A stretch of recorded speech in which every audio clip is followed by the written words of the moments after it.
Welcome, everybody. We are live from the 2022 National Championship between the Kansas Jayhawks and the North Carolina Tar Heels. We're live here at I guess it's now the Caesars Superdome. It was the Louisiana Superdome, the Mercedes-Benz Superdome for a while. And anyway, we are here. We are live. It's lit. It is beautiful. We're going to get to it. I got next. Coming right back at you.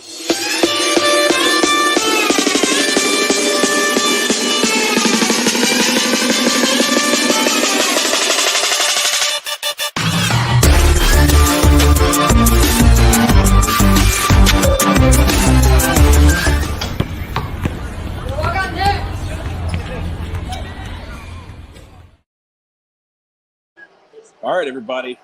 Welcome to the show. Right now, we're having the luxury of getting to watch one of the classic games played here at the Louisiana Superdome. You can't really see it over there, but it's that's the court. That's the setup down there. You can see it. Pretty lit atmosphere here. Crowd just starting to file in, and we are here. We are ready to go. We are rocking and rolling. I got next coming at you live, and we are watching one of the classic Superdome, New Orleans Final Four national championship games of all time. The Syracuse Orange against the Indiana Hoosiers back in 1987. The Keith Smart game. That's what everybody remembers it as. Sherman Douglas, Derek Coleman, and Ronnie Cycli playing for Syracuse. And then you got Steve Alford, Keith Smart getting it done for the Hoosiers. And anyway, we're bringing these historical moments to you. A lot of really epic historic games played here. The national championship that North Carolina won over Georgetown with the epic turnover to James Worthy, and with MJ's jumper from the mid-range to give North Carolina the lead. That was here in New Orleans. The Chris Webber timeout here in New Orleans. Do you sense a theme here?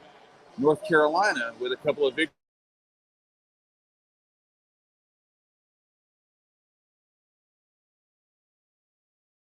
Eric Montross, Carolina Tar Heels. So I don't know. Maybe I'm feeling it a little bit for North Carolina tonight. This is not the matchup that a lot of people expected, but here we are. We are here live, and I wish I could turn my camera around, but the only way I can really do this is to just stand up and let you guys see the court behind me and to see what they've got playing on the monitor. You really can't see it because it's whited out, but it's a really cool atmosphere here, and we are enjoying it. We are living it up here. I got my dad, one of his good friends, and then my two sons are here at the game. So I don't know. I might pop up live during the game and just throw down for y'all, let y'all see a little bit. I'm not afraid to broadcast from here live while we're going. But it's going to be a fun atmosphere here. This stadium is one of the hugest venues. If you look at, like, this is the Superdome. This is where the Saints play on Sundays, and they have this whole place all decked out for basketball with this tiny little area for the court over here over my shoulder. And I don't know, it's just kind of crazy that you have a stadium this big and they're playing basketball in here. I would hate to be one of the shooters. If you look, you can see the gold. It's kind of hard to see. Again, it's kind of washed out because it's so bright behind me because it's boosting the signal, because I don't have a lot of lighting here in front of me. But the backdrop behind the goal it looks like you're shooting into the ocean, except you've got to shoot it into a tiny little inner tube in front of the ocean. There's no background. It's a terrible shooting background. So that can play a role a lot of times in some of these games where you have teams that they're accustomed to shooting a certain way, certain players. And you've seen these two teams. Okay, Agbaji really did well against Villanova, knocked some threes down. You also had Remy Martin hit one or two, and the Harris kid hit one, and or maybe two. And late in the game, Brown actually hit a couple that actually put the game away. And then, of course, you saw North Carolina. They were hitting them, Leaky Black, Caleb Love doing his thing. And then, of course, Brady Manick actually ended up knocking down 2 or 3, maybe 4 when it was all said and done. So it apparently didn't affect these guys, these teams, but it can have an impact because it is an unorthodox shooting background to use when you are trying to trying to line up those perimeter shots, especially if you're around from one wing to the other, shooting towards the basket from the top of the key.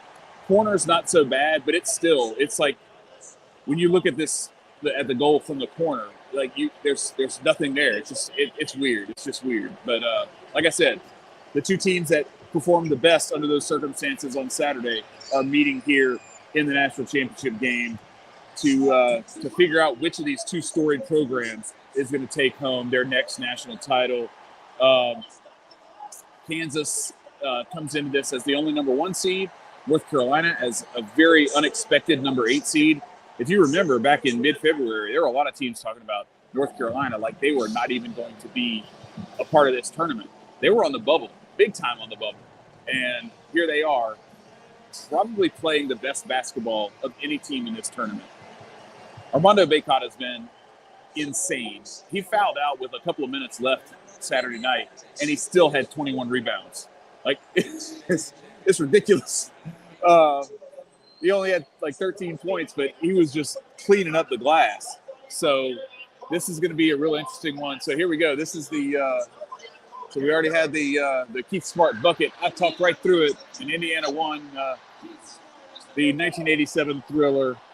That was a really good one. I'm interested to see which one comes next. I'm guessing it's probably going to be C-Webb calling the timeout against North Carolina. That was in, what was that, 93? 94 maybe? But yeah, that one's, I would guess, is probably the one that's due up next. And looks like got North Carolina out on the floor shooting right now, warming up, getting ready for the game.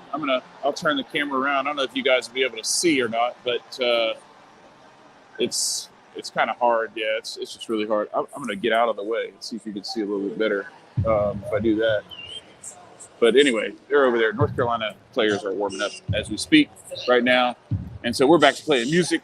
They killed the game. We have an hour until tip-off.